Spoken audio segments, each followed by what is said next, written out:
बताएंगे कि अगर आप स्विच यार्ड में जाते हैं या किसी सब स्टेशन में जाते हैं और नेम प्लेट नहीं लगा हुआ रहता है सिटी पीटी में, तो आप कैसे देख करके बता पाएंगे कि कौन सा सिटी है कौन सा पीटी है, क्योंकि आपको पता है कि लगभग वो जो है सेम जैसा ही दिखता है। और ये क्वेश्चन जो है बहुत ही ज्यादा इंपॉर्टेंट है इंटरव्यू के नजरिए से। हालांकि इंटरव्यू में देखिए कुछ भी पूछा जा सकता है, तो आपको हर तरीके से जो है रेडी रहना चाहिए, बट ऐसे कुछ क्वेश्चंस होते हैं जो बहुत ही ज्यादा जो है रिपीट किया जाता है, तो ये क्वेश्चन उनमें से एक है। और ऐसे और भी बहुत सारे क्वेश्चन है जिसको आज मैंने नोट डाउन किया है और आने वाले टाइम पे जो है उन सब के ऊपर भी वीडियो बनाएंगे। तो अगर आपने चैनल को सब्सक्राइब नहीं किया तो जरूर सब्सक्राइब कर ले और बेल आइकन को जरूर प्रेस करें ताकि आने वाले हर एक वीडियो का नोटिफिकेशन आप तक पहुंच पाए। तो सबसे पहले आपको एक बेसिक आइडिया दे दें कि ये सीटीपीटी होता क्या है, जैसे हम करंट ट्रांसफार्मर पोटेंशियल ट्रांसफार्मर कह रहे हैं। तो देखिए इसे जो है इंस्ट्रूमेंट ट्रांसफार्मर कहा जाता है, इसे मेजरिंग इंस्ट्रूमेंट भी कहा जाता है। अब मेजरिंग इंस्ट्रूमेंट हम इसे क्यों कह रहे हैं, क्योंकि आपको पता है कि जो बेसिक इलेक्ट्रिकल क्वांटिटी है उसको मेजर करने में ये हेल्प करता है, जैसे कि वोल्टेज और करंट हो गई। और नाम से ही जो है आपको पता चल रहा है कि जो करंट ट्रांसफार्मर करंट को मेजर करेगा, वोल्टेज ट्रांसफार्मर ये जो है वोल्टेज को मेजर करेगा। तो क्या ये मेजर करता है? नहीं जी, क्लियरिटी लाइए, ये मेजर नहीं करता, ये मेजर करने में हेल्प करता है। जो पोटेंशियल ट्रांसफार्मर होता है उसकी मदद से जो है हम हाई वोल्टेज, क्योंकि आपको पता है जो ट्रांसमिशन लाइन होती है उसमें कई किलो वोल्ट में पावर जो है ट्रांसमिट हो रहा होता है, तो उतनी हाई वोल्टेज को डायरेक्टली मेजर करना बहुत पेचीदे वाला काम है। बहुत बड़ा जो है वोल्टमीटर की रिक्वायरमेंट होगी, जिसमें बहुत ज्यादा पैसा लग जाएगा हमें बनाने के लिए, बहुत ज्यादा इंसुलेशन का रिक्वायरमेंट लगेगा और आप सोच ही सकते हो क्या क्या प्रॉब्लम हो सकता है।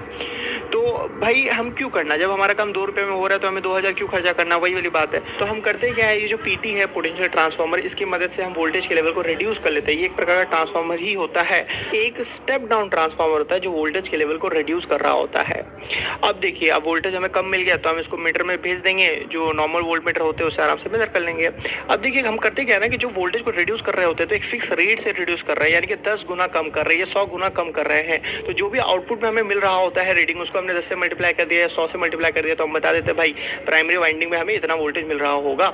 तो बड़ा ही सिंपल सा लॉजिक है, आपको समझ में आता है। और ये जो सीटी है यानी कि करंट ट्रांसफार्मर, ये किस लिए यूज में ली जाती है? ये यूज में ली जाती है हाई करंट को मेजर करने के लिए। तो ये तो मेजर नहीं करता, आपको पता है। मेजर करने के लिए आपको एमीटर चाहिए, पर ये क्या कर रहा होता है, ये करंट के वैल्यू को रिड्यूस कर रहा होता है। तो यहाँ भी जो हम ट्रांसफार्मर ही यूज में ले रहे होते हैं, पर यहाँ पे जो ट्रांसफार्मर यूज में लेते हैं वो स्टेप अप ट्रांसफार्मर होता है। तो अभी कुछ लोग जो है कंफ्यूज हो गए होंगे, बोले यार स्टेप अप ट्रांसफार्मर, हमें तो करंट के वैल्यू को रिड्यूस करना है, तो हमें तो डाउन करना होगा, तो फिर अप वाला क्यों ट्रांसफार्मर यूज कर रहे हो? तो देखिए ये जो अप डाउन है ना ट्रांसफार्मर की, जब हम बात कर रहे होते हैं step up transformer, step down transformer, ये हमेशा वोल्टेज के रेस्पेक्ट में हम बात कर रहे होते हैं, ये करंट के रेस्पेक्ट में बात नहीं हो रहा होता है। जब भी हम कह रहे होते हैं कि वोल्टेज स्टेप अप ट्रांसफार्मर हम यूज कर रहे होते हैं, तो वहां पे ऐसा ट्रांसफार्मर होता है जो वोल्टेज के लेवल को इंक्रीज कर रहा होता है। और आपको ये पता है कि ट्रांसफार्मर में जब भी किसी भी वाइंडिंग में जब वोल्टेज का लेवल इंक्रीज हो रहा होता है, तो उसी वाइंडिंग में हमारा जो है करंट का वैल्यू डिक्रीज हो रहा होता है। क्योंकि आपको ये पता है, मैंने बहुत बार बताया कि दोनों ही वाइंडिंग में हमारे ट्रांसफार्मर का पावर कांस्टेंट होता है। तो अगर आप एक पैरामीटर को ऊपर लेके जाएंगे तो दूसरा पैरामीटर ऑटोमेटिकली रिड्यूस होगा, क्योंकि उनका जो प्रोडक्ट है वो आपको कांस्टेंट मिलने वाला है, जो कि हमारा कांस्टेंट है। तो देखिए ये तो मैंने आपको क्लियरली बता दिया, पर इंटरव्यू यहाँ से किस तरीके से खेल सकता है, आपसे कैसे क्वेश्चन पूछता है। वो बोलेगा कि ये जो करंट ट्रांसफार्मर होते हैं जिसकी मदद से हम करंट के वैल्यू को डाउन करते हैं, रिड्यूस करते हैं, तो इसमें कौन सा ट्रांसफार्मर यूज करते हैं, स्टेप डाउन ट्रांसफार्मर यूज करते हैं या स्टेप अप ट्रांसफार्मर यूज करते हैं? तो बहुत सारे लोग सोचेंगे यार करंट को डाउन करना सर बोल रहे हैं, तो हम डाउन वाला ट्रांसफार्मर यूज करेंगे, तो वहीं पे उसका गेम जो है खत्म हो जाएगा। आपको समझ में आ रहा है? इसलिए कंसेप्ट में क्लियरिटी रहना बहुत ही ज्यादा जरूरी है। तो क्या ये जो सीटीपीटी है, करंट ट्रांसफार्मर पोटेंशियल ट्रांसफार्मर, ये सिर्फ मेजरिंग इंस्ट्रूमेंट है, सिर्फ हमें वोल्टेज और करंट को मेजर करने में हेल्प करता है, या इसका कोई और भी काम है?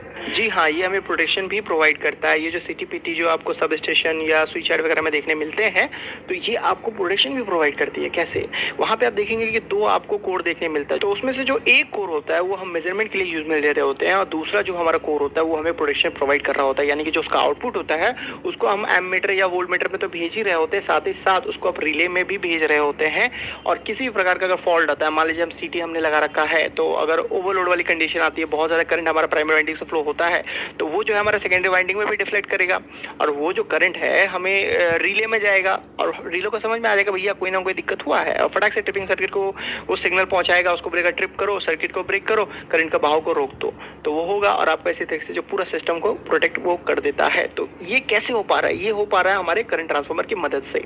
तो आपको समझ में आ गया ये हमें प्रोटेक्शन किस तरीके से प्रोवाइड कर रहा होता है। और अगर हम पीटी की बात करें, पोटेंशियल ट्रांसफार्मर, तो इसका और एक नाम है, इसे वोल्टेज ट्रांसफार्मर भी कहा जाता है। और ये जो वोल्टेज ट्रांसफार्मर है 2 प्रकार का आपको देखने मिलता है, एक तो कैपेसिटिव वोल्टेज ट्रांसफार्मर और दूसरा जो है इंडक्टिव वोल्टेज ट्रांसफार्मर। और कैपेसिटिव जो वोल्टेज ट्रांसफार्मर होता है ये तो आपके मेजरमेंट के लिए यूज में ले ही रहे होते हैं, उसके साथ साथ ये आपका पावर लाइन कम्युनिकेशन के लिए भी यूज में ले रहे होते हैं। यानी कि जब 2 सब स्टेशन आपस में बात कर रहे होते हैं, टेलीफोन में बात कर रहे होते हैं, या फैक्स या डीटी सिग्नल या टेलीमेट्री इलेक्ट्रिक। तो यहाँ पे इस सीवीटी यानी कैपेसिटी वोल्टेज ट्रांसफार्मर का भी कहीं ना कहीं रोल होता है।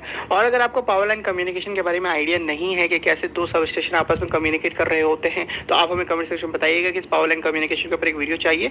जितना ज़्यादा कमेंट रहेगा उतना जल्दी जो हम इसके ऊपर वीडियो बना देंगे। तो अब हम बात कर लेते हैं हमारे मेन सवाल के बारे में कि अगर आप स्विच यार्ड में हैं या किसी भी सब स्टेशन में हैं और वहाँ पे किसी प्रकार का नेम प्लेट नहीं लगा हुआ है और सिटी पीटी को आपको आइडेंटिफाई करना है कि भैया कौन सा सिटी है कौन सा पीटी है, तो आप कैसे करेंगे? तो वो कर सकते हैं आप कनेक्शन को देख करके। आप उसका सिटी पीटी छोड़िए, आप नॉर्मली अगर हम बात करें किसी भी सर्किट का, अगर हम कहते हैं कि आपको वोल्टेज मेजर करना है या करंट मेजर करना है, तो आप कैसे करते हैं? आप किसका यूज में लेते हैं? मैंने पहले भी बताया कि हम वोल्ट मीटर यूज में लेंगे और एमीटर यूज में लेंगे। तो इस वोल्ट मीटर एमीटर का कनेक्शन हम कैसे करते हैं? वोल्ट मीटर को हमेशा पैरेलली कनेक्ट करते हैं और इस एमीटर को हम सीरीज में कनेक्ट करते हैं। तो ये आपको पता है, सेम लॉजिक हमारे यहाँ भी अप्लाई होता है।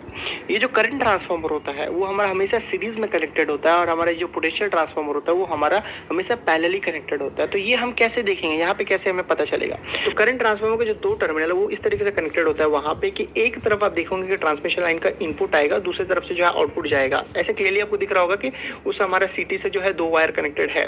और पीटी में क्या होता है, यानी कि पोटेंशियल ट्रांसफार्मर में क्या होता है कि एक जो टर्मिनल होता है वो ट्रांसमिशन लाइन से कनेक्टेड होता है और दूसरा जो टर्मिनल होता है उसको हम ग्राउंड से कनेक्ट कर देते हैं। यानी कि आपको ऐसा दिखेगा कि वहां से सिर्फ एक जो ट्रांसमिशन लाइन का कंडक्टर है वो कनेक्टेड है, वहां पे दो वायर आपको नहीं दिखेगा। क्योंकि यहाँ पे हम कर क्या रहे होते हैं, यहाँ पे हम लाइन टू ग्राउंड के बीच का पोटेंशियल डिफरेंस को मेजर कर रहे होते हैं, जिसे हम फेज वोल्टेज कहते हैं। जैसे कि मैंने आपको पहले बताया कि लाइन वोल्टेज होता है और एक फेज वोल्टेज होता है। तो ये लाइन वोल्टेज क्या होता है, जब हम दो लाइन के बीच का पोटेंशियल डिफरेंस को मेजर कर रहे हैं, यानी कि ये जो पीटी है उसका दो टर्मिनल को एक आर फेज से कनेक्ट कर दे और एक जो है वाई फेज से कनेक्ट कर दे, तो ये जो पोटेंशियल डिफरेंस हमें मेजर करके देगा इसे हम लाइन वोल्टेज कहेंगे। पर यहाँ पे हम फेज वोल्टेज को मेजर कर रहे होते हैं, एक को लाइन से कनेक्ट करते हैं और दूसरा जो टर्मिनल है वो हम ग्राउंड से कनेक्ट कर रहे होते हैं। तो हमें ऐसा दिख रहा होता है कि भाई इस पीटी से सिर्फ एक कंडक्टर कनेक्टेड है हमारा और इस सीटी से जो है दो वायर हमारा दो कंडक्टर हमारे कनेक्टेड होता है, यानी कि एक आ रहा है फिर जा रहा है। तो ऐसे जो है आप क्लियरली देख करके आपको समझ में आ जाएगा कि भाई कौन सा सिटी है कौन सा पीटी है बिना नेम प्लेट देखे हुए। तो अगर आपको लाइन फेज न्यूट्रल ग्राउंड ये सब में कंफ्यूजन है तो आप ये वाला वीडियो जाकर के देख सकते हैं। मैंने इन्हीं सब बातों को जो है डिटेल में वहां पे कवर किया है। तो आज की इस वीडियो में इतना ही रखते हैं। उम्मीद है आपको यहाँ से जो